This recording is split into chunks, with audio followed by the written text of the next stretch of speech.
날씨가 매우 추워졌습니다. 우리 건강 잘 지켜서 또 평안하게 강건하게 매일을 살아가시기 바랍니다.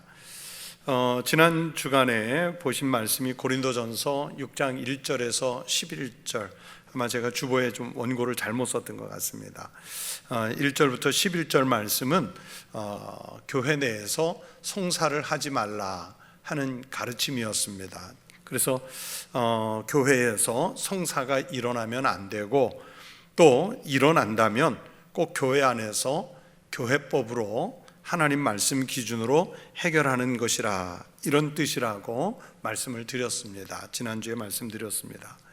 그런데 말씀을 다 전해놓고 지나놓고 또 생각해 보니까 송사를 세상 법정에서 하지 말라는 것보다 더 중요한 게 생각이 났습니다. 무엇이냐면 아예 처음부터 송사가 일어날 일을 만들지 말아야 한다. 그러려면 교회 안에서 신앙생활하면서 억울한 일 당하는 사람이 교회 안에서 없어야 한다는 것입니다. 교회에서 신앙생활을 하다가 억울한 일, 분한 일 생기면 뭐 어디 호소할 데 없으니까 교회 안에서 안 되면 송사라도 하는 거죠.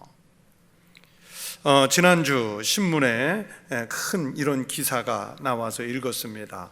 초등학교 앞에 있는 한 무인 문방구가 있었는데 이제 사람은 없어요. 그냥 아이들이 들어와서 자기가 필요한 만큼 돈을 내고 자기 물건을 사가면 되는 거예요. 그러니까 무인 문방구인데 거기에 초등학교 3학년 어린이 두 아이가 10살짜리죠. 그 두 아이가 이 무인 문방구에 들어와 가지고는 한 서너 차례에 걸쳐서 이 10살짜리 꼬마 아이들이 무려 600만 원어치의 학용품을 가져갔어요.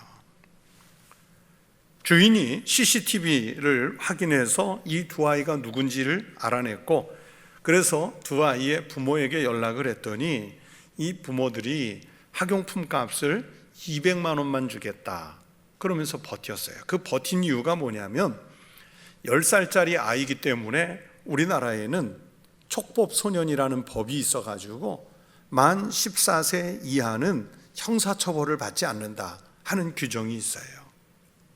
그러니까 부모들이 그거를 알고 우리의 10살짜리 애들이다, 돈을 안 주겠다 그러고 버틴 거예요. 악용한 거죠.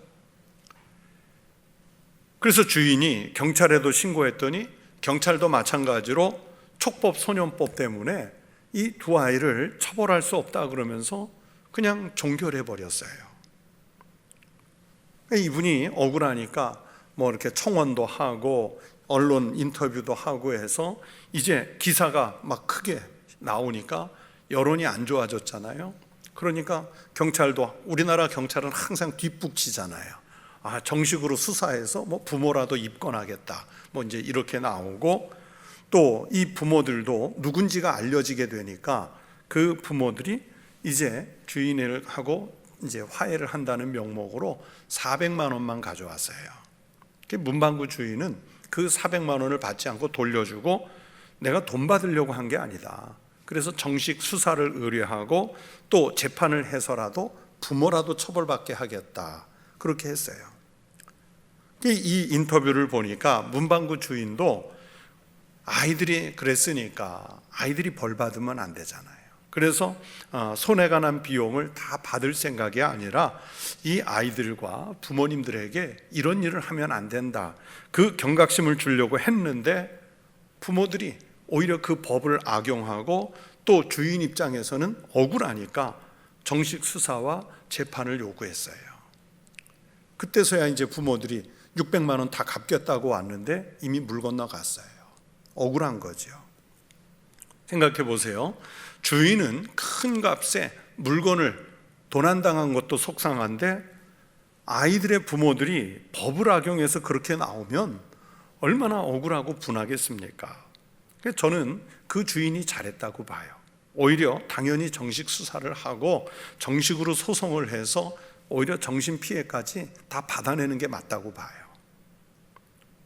그리고 그렇게 반응한 부모도 연좌제가 아니니까 본인들이 직접 처벌을 받지는 않겠지만 좀 그 부모들도 혼나야 된다.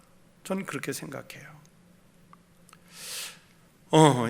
교회 안에서 그런 일이 일어나는 것은 아니지만 그와 또 비슷한 일들이 우리는 신앙생활 가운데 있을 수 있습니다. 교회 안에서도 신앙생활을 하다 보면 있지도 않은 소문 또는 있지도 않은 말을 들을 때가 있어요. 지난 주간에 그 CBS에서 방영하는 우리나라에서 제일 오래된 간증 프로 새롭게 하소서라고 그러죠. 그 새롭게 하소서라는 프로그램에 최근에 이제 선한 목자교회에서 은퇴를 한 유기성 목사님이 나왔어요. 그 유기성 목사님이 출연을 했는데 그 교회 부임한 지 얼마 안 돼서 목회 초창기에 너무 억울한 소리를 들어서 그 억울한 소리가 교회 전체에 소문이 퍼졌는데 나중에 보니까 자기만 모르고 전 교인이 알고 있더래요. 얼마나 억울하고 분했는지 내가 탐정이 돼서 탐정에게 연락을 해서라도 그 말을 퍼뜨린 사람을 찾아서 아주 혼을 내주고 내가 이 교회를 떠나야겠다, 그렇게 생각을 했다는 거예요. 얼마나 속상했는지 막 살이 빠지기 시작하고 그리고 잠을 못 자고 아예 밥맛을 잃어서 음식을 먹을 수가 없었대요. 그러나 결국 목사이기 때문에 그 억울한 소리를 듣고 그냥 참고 여기까지 왔다. 이 이야기도 이제 와서 처음 하는 거다. 이제 그 이야기를 하더라고요. 여러분, 교인들 중에도 보면 있지도 않은 일 때문에 속상한 일 당하는 사람들이 많습니다. 그러면 억울하고 분해지지요. 그러면 교회를 떠납니다. 한 사람 전도하기도 쉽지 않은데 우리는 너무나도 쉽게 그 한 사람을 속상하게 해서 교회를 떠나게 만들어요. 그 사람이 떠나면서 어떤 마음일까요? 차라리 송사를 해서라도 이겨서 밝히고 싶은 그런 마음 안 들겠습니까? 무조건 송사한 사람이 나쁜 게 아니라 그 분한 일을 만들게 한 사람이 근본적으로 잘못됐다는 생각이 들어요. 그래서 송사하는 사람에게 무조건 송사하지 마라, 은혜로 덮어줘라, 사랑으로 덮어줘라, 이렇게 말하기 전에 그 억울한 마음이 들게 한 사람이 용서를 구해야 됩니다. 그래야 송사가 없어요. 우리 주변에 시험에 들어있는 이가 있으면 왜 그랬을까? 교회에서 시험에 들어서 떠난 교인이 있으면 왜 떠날 수밖에 없었을까? 그 마음을 한 번 더 헤아려 봐야 합니다. 그래서 내가 그 분함을 유발하게 한 것은 아닌지 살펴봐야 됩니다. 그래서 교회와 교인들의 관계가 잘 회복될 수 있어야 됩니다. 송사를 하지 말라고 당당하게 그래야 말할 수 있습니다. 그렇게 서로 이행하고 그렇게 서로 수용하는 교회가 되고 성도가 됐으면 좋겠습니다. 그러면서 지난 시간에 보았던 그 말미에 고린도전서 6장 9절에서 10절은 그 당시 고린도 교회에 만연했던 송사와 연계된 죄상들이 상세하게 나열되어 있습니다. 불의한 자가 하나님의 나라를 유업으로 받지 못할 줄을 알지 못하느냐? 미혹을 받지 말라. 음행하는 자나 우상 숭배하는 자나 간음하는 자나 탐색하는 자나 남색하는 자나 도적이나 탐욕을 부리는 자나 술 취하는 자나 모욕하는 자나 속여 빼앗는 자들은 하나님의 나라를 유업으로 받지 못하리라. 여러분, 제가 빨리 읽어서 미처 헤아릴 수 없었겠지만은 여러분, 이 고린도전서 6장 9절 10절에서 몇 가지 죄가 나올까요? 음행, 우상숭배, 간음, 탐색, 남색, 도적질, 탐욕, 술취함, 모욕하는 죄, 남을 속여 빼앗는 죄, 10가지 죄가 나옵니다. 그런데 이 10가지 죄는 대부분 자기 몸을 써서 짓는 죄들입니다. 자기 육신의 쾌락을 위해서 사람이 본능에 따라 짓는 죄악들이에요. 예를 들면 사람이 술 취한다고 했는데 여러분, 그 술에 취하는 게 마음이 술에 취합니까? 혼이 술에 취합니까? 몸이 술에 취하는 거잖아요. 몸을 써서 술에 취합니다. 입을 사용해서 남을 모욕하고 또 속여서 빼앗습니다. 그런데 그 10가지 죄를 보면 특히 성적인 타락과 관계된 것이 많지요. 음행, 간음, 탐색, 남색, 이 4가지가 나오고 또 우상숭배라는 것도 사실은 이것과 연관이 있습니다. 아마도 고린도라는 도시의 특성과 연관이 있어서 아주 만연한 죄악 때문에 바울이 이렇게 쓰셨을 거예요. 그 당시에 고린도를 비롯한 도시국가들 속에서 성적인 타락과 우상숭배라고 하는 것은 별개의 문제가 아닙니다. 이 우상숭배와 성적인 타락은 그냥 한 몸처럼 붙어 있는 아주 밀접한 관계가 있습니다. 고린도서를 다루면서 늘 염두에 두어야 되는데, 고대 시대 당시 고린도 지역에 있던 이방 신전들은 성적 타락의 본거지였습니다. 음란한 영상을 보는 사람들이 많은데 그 음란한 영상을 우리가 포르노라고 그러잖아요. 이 포르노라는 말은 헬라어 포르네이아라는 말에서 왔습니다. 이 포르네이아는 매춘이라고 하는 매음의 행위, 습관적으로 음란한 일을 일삼는 행위를 포르네이아라고 합니다. 그런데 이 고린도는요, 바로 이 포르네이아에 있어서 근원지 같은 도시였습니다. 전에 한 2번 말씀드린 대로 다른 도시국가 사람들이 그래서 이 고린도를 향해서 방탕아라는 별명을 붙여줬어요. 고린도는 방탕의 도시였어요. 이 도시가 얼마나 타락했던지 탐색, 남색, 이런 동성애와 관련된 비정상적인 성행위들에 대한 경고가 있는 것을 볼 수 있습니다. 9절에 음행하는 자, 헬라어로 포르노이라는 단어를 썼는데 이 말은 성적으로 방종한 자라는 뜻, 또 다른 뜻은 남자 창기라는 뜻입니다. 또 하나님의 나라를 유업으로 받지 못할 그 죄악 제목 목록 중에 탐색하는 자라는 것도 있는데, 이 말은 탐색하는 자는 헬라어로 말라코이라고 해서 육체의 쾌락에 취해서 거기에서 헤어나오지 못하는 자, 이걸 가리켜요. 일종의 섹스 중독자를 가리키는 겁니다. 이런 사람들이 고린도 교회 안에 많았다는 뜻이에요. 또 교회 밖에 고린도 도시 사람들에게 아주 많았다는 뜻이에요.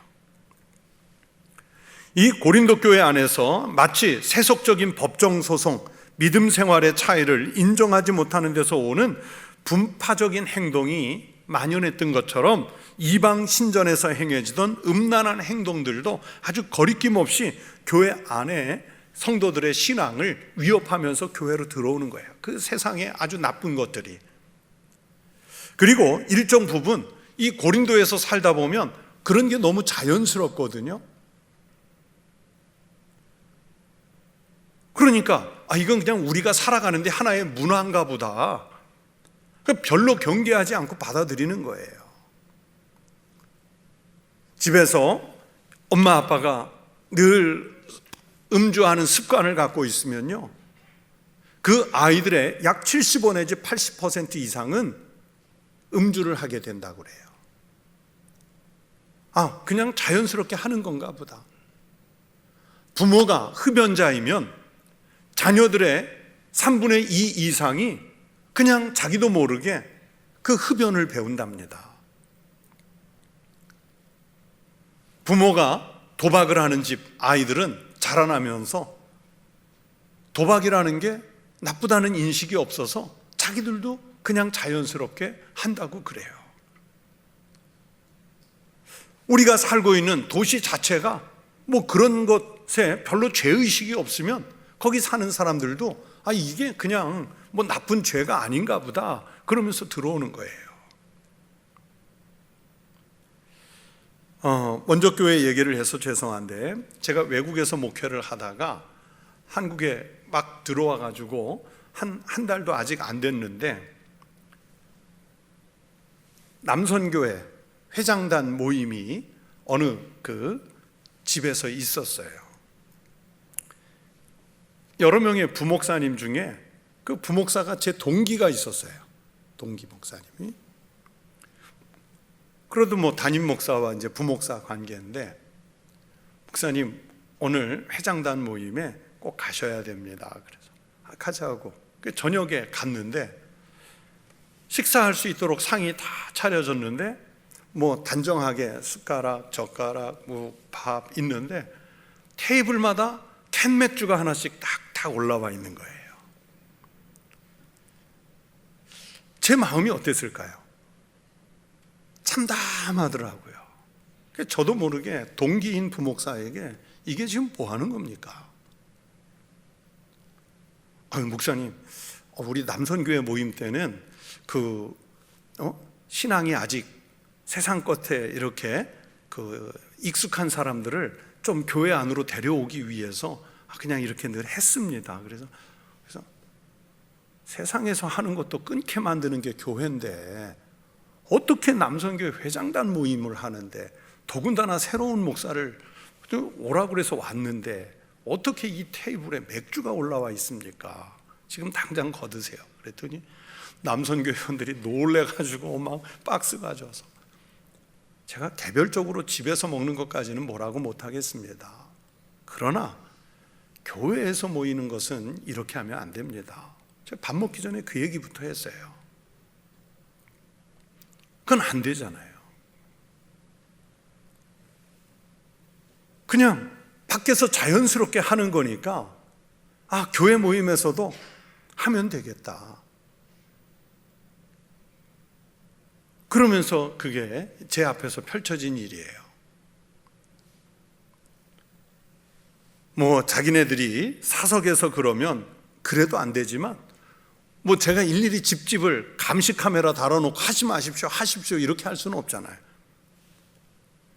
오늘 성경대로 말하면 가하다고 생각하지만 그 유익한 것은 아니잖아요. 이 고린도 교회 안에서 세욕이 용납되는 것도 고린도라는 도시 문화 자체가, 그러니까 용납하는 분위기가 만연했어요. 우리 도시 자체가 이런데 어때? 이게 그렇게 특별히 나쁜 건가? 그러나 절대로 유익한 것이 아니죠. 그래서 사도 바울은 12절에서 모든 것이 가하나 다 유익한 것이 아니요 했습니다. 그러면서 12절부터 20절에 이 본문에서 고린도 도시에 만연했던 음행과 습성과 이에 대한 고린도 교회가 좀 경계할 것을 훈계하고 있는 것입니다. 13절에서 말씀하듯 식물과 배의 관계가 서로의 욕구를 채워주는 것 같지만 결국에는 소멸될 겁니다. 음식은 배를 위하여 있고 배는 음식을 위하여 있으나 하나님이 이것저것을 다 폐하시리라. 여러분, 음식과 배는 아주 긴밀한 관계죠. 우리가 위나 장 같은 소화 기능에 문제가 생기면 아무리 맛있는 음식이 있어도요 먹을 수 없습니다. 또 반대로 소화 기능이 아무리 튼튼해도 먹을 수 없는 음식이거나 독성이 있으면 우리 배가 받아들일 수 없습니다. 음식과 배는 아주 긴밀한 관계입니다. 그런 것처럼 성도와 그리스도의 사이도요 아주 긴밀한 유대감을 가지고 있습니다. 그런데 다만 음식과 배는 아무리 긴밀한 관계라고 해도 하나님이 이것저것들은 다 폐하시리라 그랬죠. 하지만 성도들의 몸은 그리스도 안에서 부활해서 영원히 존재하기 때문에 영원히 폐해질 것이 아니에요. 그렇기 때문에 우리는 우리는 존속할 영원한 생명이란 말입니다. 그렇다면 우리의 몸을 성적인 방종이나 죄악에 함부로 내던져서는 안 된다는 뜻이에요. 음식이나 배는 썩어 없어질지 모르지만 우리의 영혼은 그냥 있단 말입니다. 다시 말하면 쾌락을 주기는 하지만 거룩한 성도의 몸은 그런 불순한 음란한 것들, 쾌락적인 요소들을 너무 쉽게 우리가 몸으로 마음으로 받으면 안 되는 거예요. 깨끗하게 정결하게 순수하게 유지를 하라는 뜻이죠. 여러분, 우리 몸이 왜 있을까요? 여러분의 몸이 왜 있을까요? 단지 쾌락을 즐기라고 있습니까? 내 몸이니까 내 마음대로 써도 괜찮다고 그냥 준 몸입니까? 몸이 쾌락의 도구만이 아닌데 쾌락을 위해서 사는 사람들은 거기에만 집중을 합니다. 정신이 팔려 있어요. 쾌락만을 위해, 음행만을 위해 몸을 사용하는 것은 18절 말씀대로 하나님께 죄를 짓기도 하지만 자기 스스로에게도 죄를 짓는 거예요. 몸을 함부로 굴리는 거는 이건 자기가 죄를 짓는 거예요. 하나님이 우리에게 주신 몸을 관리하지 못한 죄예요. 고린도 교회의 교인들 중에 지금 그렇게 자기 몸을 음란하게 사용하고 자기 몸에 죄를 짓는 교인들이 있다는 말씀입니다. 그런 음란이 자연스럽게 생기는 배경이 있습니다. 고대 그리스는 그 고린도전서 1장을 할 때 말씀드렸잖아요. 고대 그리스는 철학이 넘쳐나던 시대였습니다. 그러니까 각 도시국가에는 뛰어난 철학자들이 있었고 또 그리스 자체의 철학이 아주 자기네들의 지혜로서 숭상을 받던 그런 시대였습니다. 고대 철학의 한 분파 중에 에피쿠로스 학파라고 있습니다. 뜬금없는 학파가 아니고 사도행전 17장 18절의 말씀을 보면 사도 바울이 그리스 아덴, 오늘날의 아테네예요. 여기에 가서 철학자들과 논쟁을 벌이는 장면이 있습니다. 어떤 에피쿠로스와 스토아 철학자들도 바울과 쟁론할세. 바울 당시에 고린도뿐만이 아니라 고대 그리스라는 이 도시국가들에서 양대 학파가 있다면 하나는 에피쿠로스 학파고 하나는 스토아라는 철학파입니다. 그 바울이 바로 아테네 그 광장에서 에피쿠로스 학파 사람들하고 스토아 학파 사람들하고 논쟁을 벌이는 거예요. 그런데 이 양대 학파 중에 하나인 이 에피쿠로스 학파 중에는 쾌락주의를 신봉하는 사람들이 있었습니다. 에피쿠로스라는 이 사람 자체가 그런 사람이었어요. 그들은 에피쿠로스의 신념을 따라서 쾌락은 행복한 삶의 시작이자 끝이라면서 쾌락을 신봉했고 그것이 고대 그리스 로마 문화 속에 아주 깊이 뿌리를 내렸습니다. 그래서 이 에피쿠로스는 쾌락이라는 것을 어두운 곳에서 닫힌 문 뒤에서 머물 것이 아니라고 말했어요. 이게 무슨 얘기냐면 이 쾌락이라는 게 인간이 추구해야 될 최고의 선이라고 여겨서 우리가 얼마든지 그런 욕망을 품어도 되고 그런 욕망을 품었으면 공개적인 장소에서 그 욕망을 드러내도 된다라는 가르침이에요. 그러다가 그 쾌락의 절정이 올라가는 데를 아타락시아라고 그러는데 이 말은 아타락시아라는 말은 문제가 없다. 쾌락이 절정에 올라가는 것도 문제가 없다. 여러분 술 좋아하는 사람들은 처음엔 사람이 술을 마시다가 나중에는 짐승이 술을 마시다가 나중에는 뭐가 술을 마셔요? 안 드셔보셨어요? 근데 어떻게 그렇게 잘하세요? 술이 술을 먹는다고 그러잖아요. 탈무드에서 그게 무슨 얘기냐면 처음에는 정중하게 마셔요. 사람이 마시는 거예요. 그러다 몇 잔 들어가고 나면 뭐가 돼요? 술 취하면 짐승이 돼요. 그 짐승이 넘으면 아예 술에 쩔은 인간이 돼요. 그렇게 그 단계까지 가도 문제가 없다. 아타락시아인 거예요. 이들은요 불안이나 고통을 없애주는 최고의 선이 쾌락이라고 보았어요. 사람이 몸과 마음이 쾌락에 빠지면 고통이 없어진다는 거예요. 고통이. 그래서 우리가 그런 고통을 이겨내기 위해서 쾌락을 사용하는 것도 아타락시아, 문제가 없다. 그렇게 가르쳤어요. 사실 에피쿠로스는 정신적인 면, 어쩌면 철학적인 면에서 이 쾌락이라는 것을 다뤘는데 그것을 받아들이는 사람들은 다 철학자가 아니잖아요. 그러니까 대뜸 육체적인 방종, 정신적인 방종, 그런 쾌락을 먼저 생각하고 또 그렇게 떠오른 쾌락을 몸으로 그 실행에 옮기는 거예요. 자기네들이 마음속에 품었던 쾌락적 단계를 실제 생활에 실천을 하는 거예요. 그런 영향이 고린도를 비롯한 그리스도의 고대 도시와 그 도시에 있는 신전들에게 아주 자연스럽게 퍼졌어요. 고린도뿐만 아니라 에베소라는 그 유명한 도시에도 가보면, 터키에 있는 에베소에 가보면 그 에베소에 세계 7대 불가사의, 10대 불가사의라고 불릴 정도로 큰 아데미 신전이 있습니다.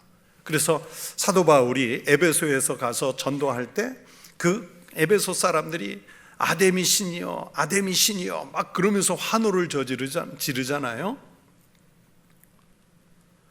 그런데 그 아데미 신전을 보면 아데미 신전 그 중심으로 해서 둘레에 유곽이라고 하는 사창가가 있고, 그 사창가에는 몸을 파는 창기들, 또 남자 창기들, 남창들이 많았습니다. 지금도 가시면 그 건물의 흔적들이 그대로 있어요. 그대로. 그렇게 우상 숭배하는 신전과 성적인 타락은요, 항상 같이 따라 나옵니다. 이런 문화 속에 살면서 자연스럽게 성적으로, 도덕적으로 타락해가는 문화가 만들어졌고요. 이것이 타락이라는 것도 알지 못한 채 그 속에서 그냥 젖어들어서 사는 세상이 되고 말았습니다. 그들의 지향점이 성적 타락과 육체적인 쾌락이었어요. 이것은 여러분 그리스도인의 신앙적인 삶하고는 전혀 일치되지 않는 아주 나쁜 문화입니다. 예수를 믿어서 그리스도인이 되었으면 그런 쾌락에서 벗어나야지요. 빨리 벗어나야지요. 대신에 우리 그리스도인들이 그 바라봐야 할 지향점, 방향은 무엇이겠습니까? 늘 성도들의 참된 지향점은 뭐냐? 그리스도의 인격을 담는 것입니다. 우리가 누구의 영성과 몸을 합하느냐에 따라서 그 몸의 일부가 되는 거예요. 창세기 2장을 보면 하나님께서 아담과 하와를 창조하신 후에 이렇게 말씀하셨습니다. 이러므로 남자가 부모를 떠나 그의 아내와 합하여 둘이 한 몸을 이룰지로다. 부부가 돼서 산다는 것은 둘이 하나가 된다는 뜻이에요. 둘이 하나가 되는 거예요. 그리고 창세기 4장 1절을 보면 아담이 그의 아내 하와와 동침하매 하와가 임신하여 가인을 낳고 이르되 내가 여호와로 말미암아 등남하였다 하니라. 이런 말씀이 있습니다. 이 말에서 동침했다 하는 말은 히브리어로 야다라고 하는데 두 가지 뜻이 있어요. 하나는 두 사람이 몸이 하나가 된다는 뜻이 있고요. 또 몸만 하나가 되는 것이 아니라 서로를 알아가면서 정신까지 하나가 된다는 의미가 있습니다. 그래서 부부가 결혼을 해서 동침한다는 것은 육체를 넘어서 정신까지, 삶까지 서로 하나가 될 것을 지향하는 그런 모습이에요. 그런데 문제는 그 하나가 되는 대상, 알아가는 대상이 우상이고 창기일 때 문제가 되는 거죠. 창기와 합하는 자는요, 창기와 몸의 하나가 되는 거예요. 일부가 되는 거예요. 반대로 주님과 합하는 자는 주님의 영과 한 영이 되는 것입니다. 그래서 17절에 뭐라고 말씀했어요? 주와 합하는 자는 한 영이니라. 한 영이니라. 우리 그리스도인의 몸은 하나님의 영이 거하시는 곳이에요. 물론 우리의 생각 속에, 우리의 정신 속에, 우리의 영혼 속에 하나님의 영이 거하기도 하시지만, 여러분 오늘 좀 날씨도 춥고 피곤하니까 내 영혼아 너만 가서 예배 드려라, 내 몸은 거실에 있을란다, 그렇게 하셨어요? 지금 뭐가 나와 있는 거예요? 몸이 나와 있잖아요. 몸이 나오니까 모두 같이 나왔어요? 정신도 같이 나왔잖아요. 영혼도 같이 나왔잖아요. 그러니까 영혼이 거룩해야 하고 그래야 육신의 삶도 성결해야 합니다. 영혼이 거룩하기 위해서 육신도 성결하자 하는 거예요. 성도들은 구속함을 받은 영혼과 육신 모두를 거룩하게 보존해서 하나님의 영광을 위해서 쓰여야 합니다. 왜냐하면 우리는 세상의 더러운 것과 쾌락과 하나 된 사람들이 아니라 하나님과 합하여 하나 된 사람들이기 때문입니다. 오늘 성경 13절에서 말씀합니다. 몸은 음란을 위해서 있는 것이 아니라 무엇을 위해서 있다고 그랬어요? 오직 주를 위하여 있으며. 여러분, 우리 몸은 주님을 위해서 있으라고 하나님으로부터 받은 몸인 줄로 믿습니다. 내 몸이 아니라 누구 몸이에요? 하나님의 몸이에요. 주님이 주신 몸이에요. 그러니 함부로 굴려서는 안 돼요. 함부로 다뤄서는 안 돼요. 그래서 19절 하반절과 20절은 이렇게 말씀합니다. 너희는 너희의 것이 아니라 값으로 산 것이 되었으니, 자, 우리 몸으로 뭘 하라고 그랬어요? 하나님께 영광을 돌리라. 너희 몸으로 하나님께 영광을 돌리라. 여러분, 내 몸은 내 몸이 아닙니다. 그리스도의 지체인데 그 지체를 가지고 창녀의 지체를 만들면 안 되잖아요. 오직 하나님께 영광을 돌리는 몸으로 잘 사용해야 됩니다. 그렇게 하라고 몸을 주셨다는 것을 알아야 합니다. 그런데 고린도 교회 교인들 중에는 당시 이런 도시 문화를 다 버리지 못해서 여전히 우상 숭배하는 신전을 드나들고 그러면서 자연스럽게 음행하는 일, 매음을 하고 또 동성애자들과 관계를 갖는 일이 여전히 있었습니다. 주와 합한 사람으로서 해서는 안 되는 행위였죠. 그러면서 죄의식이 없었어요. 아마 그랬을 거예요. 주변에 친한 사람들, 가족들이 아유, 뭘 그렇게 교회 다닌다고 예수를 요란하게 믿냐, 뭐 이거 한잔 한다고 뭐 정신이 썩냐, 괜찮아, 한잔 해, 한 대 빨어, 한 번 섞어, 그러면서 작게 유혹하는 거죠. 오늘날 현대 세계에서도 여전히 쾌락주의에 빠져서 그리스도인답지 못한 삶을 사는 이들이 있습니다. 예수를 믿는 연륜이 깊어질수록 점점 더 거룩해지는 성화의 과정이 있어야 되는데 그렇지 못하고 퇴보하는 이들이 있어요. 그것은 직분에 상관이 없습니다. 한 3년여 전에 우리 한국교회 최초로 우리 교단 총회가 정한 목회윤리 강령이라는 것이 있습니다. 목회자들이 최소한 이런 것은 지키고 살아야 한다 하는 그 목회자 윤리 강령을 제정을 했는데, 그 총회에서 채택도 됐는데, 그 목회자들이 범하기 쉬운 제일 큰 죄, 물론 다양하게 나오는데 그 중에 크게 익숙한 것 4가지가 있어요. 이것들은 목사로서 범하기 제일 쉬운 죄들이기 때문에 윤리 강령을 만들어서 최소한 이거는 지키자 하는 것들이에요. 그 첫 번째가 뭐냐면 목회자의 성윤리 문제입니다. 성윤리 문제. 또 두 번째가 목회자가 교회에 돈을 쓸 때 바르게 사용해야 한다는 재정의 투명성이에요. 그리고 세 번째가 강단에서 남의 설교를 갖다 쓰는 설교 표절을 하지 말자 하는 설교 표절의 문제예요. 네 번째가 목사의 폭력성의 문제입니다. 여러분, 목사님들이 무슨 폭력을 쓸까? 의외로 언어적 폭력을 쓰기도 하고요, 또 부목사들에게 신체적 폭력을 이렇게 가하는 경우도 많습니다. 저와 같이 전도사 사역을 했던 목회자들도요, 담임 목사님한테 발로 정강이 차여가지고 늘 멍들어 다니는 목회자들도 있었어요.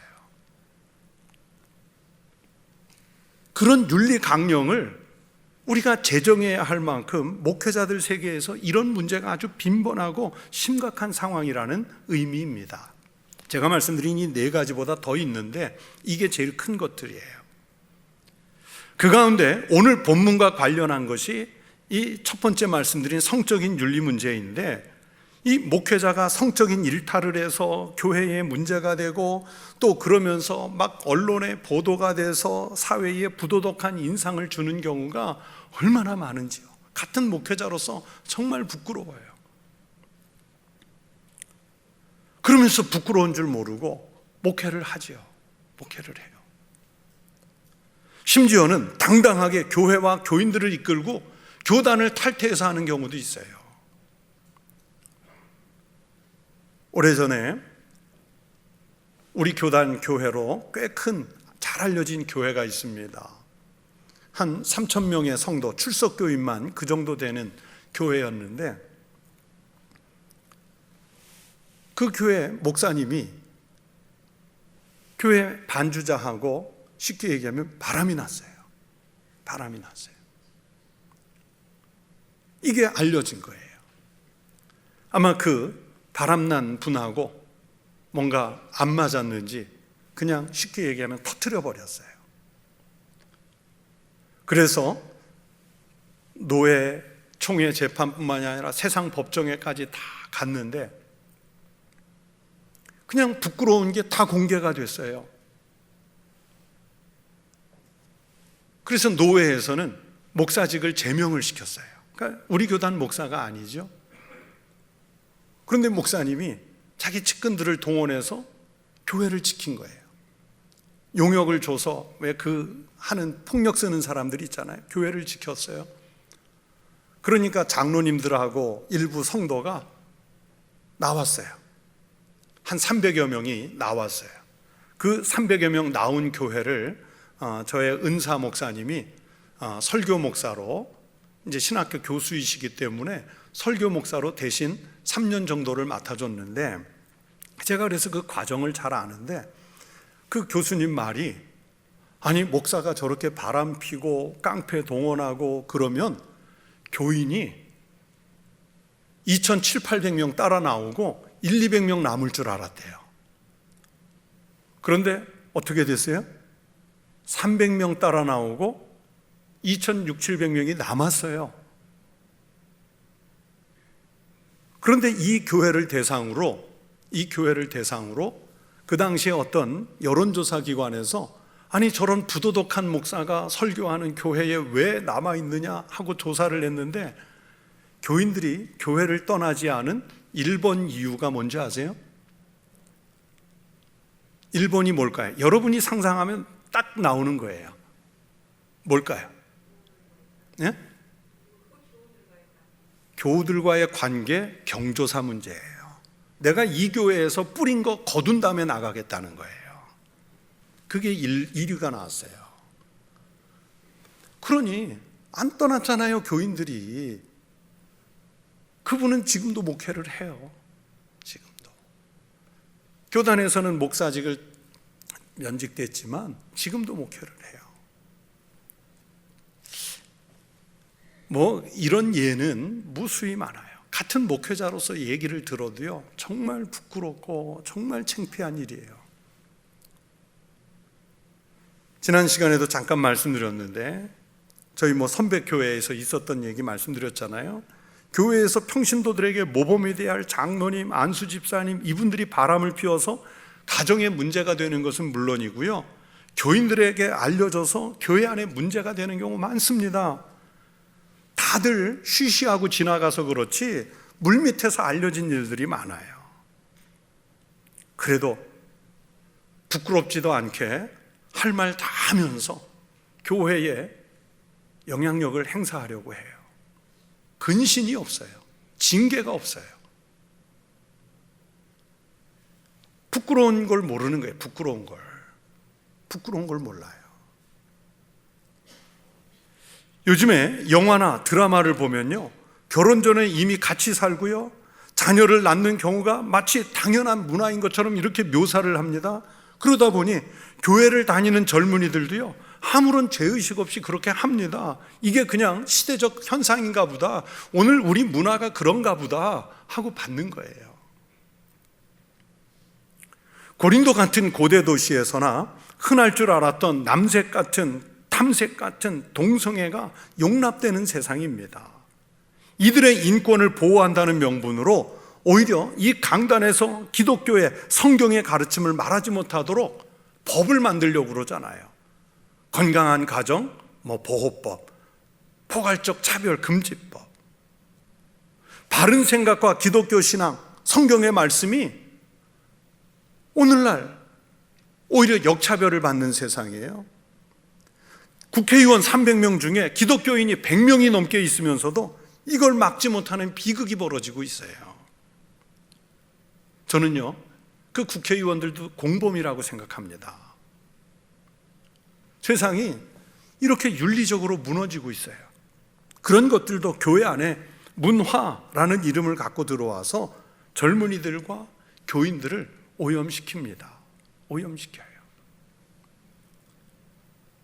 오늘 이 성경의 말씀이 딱 그런 포르네이아에 관한 말씀이어서 그렇지,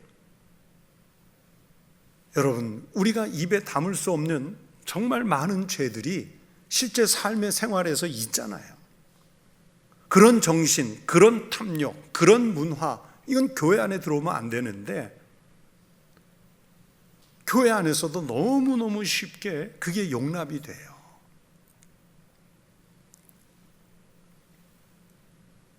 이런 의식들은 주님의 영과 합하여서 주님과 하나 되는 모습이 아니지요.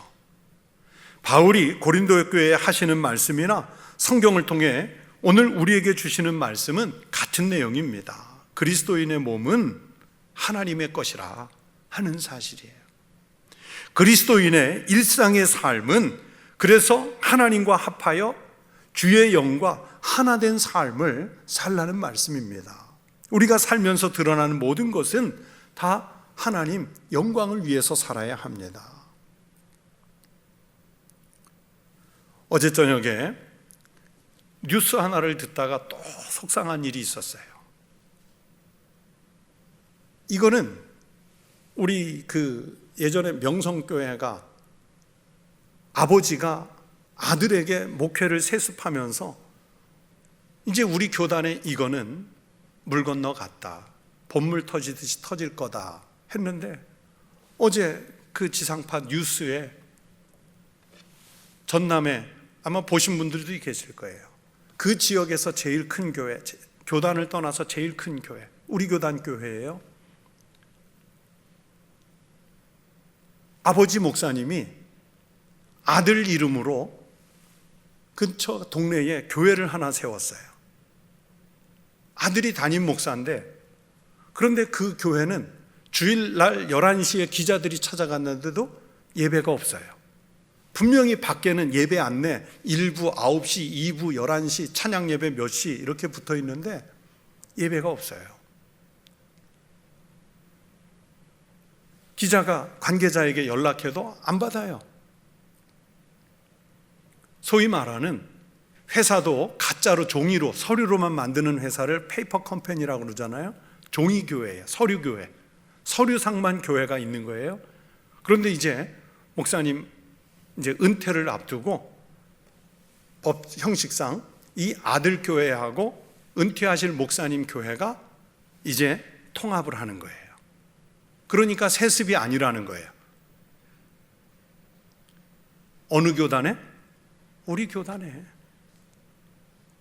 다른 뉴스는 다 보통 1분 30초 나오는데 3분 30초가 나오더라고요. 그 뉴스가.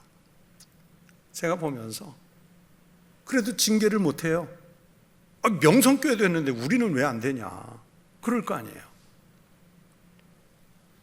우리가 이제 무너지는 거예요. 무너지는 거예요. 그 뉴스를 보면, 그런 뉴스가 나오면 한 통계가 있더라고요. 기독교인 20만 명이 떨어져 나간대요. 20만 명이. 보세요. 아들에게 교회를 물려주기 위해서 가짜 교회까지 만들어서 통합시키는, 그게 오늘 우리의 현실이라고요. 음란한 것보다 더 나빠요. 아니, 더 나쁜 거는 아니겠지만 아무튼 나빠요. 마약하는 것 같지요. 아주 나쁜 거잖아요. 분명히 우리가 알 수 있죠. 상식적으로 그러면 안 되잖아요. 회사도 가짜 회사, 페이퍼 컴퍼니, 종이 회사 만들면 안 되는데 어떻게 세상에서 그걸 배워와가지고 교회도 그렇게 하냐 말이에요. 교회도. 기독교인 국회의원들은 뭐 포괄적 차별금지법이 만들어지든 뭐 건강한 가정보호법이 만들어지든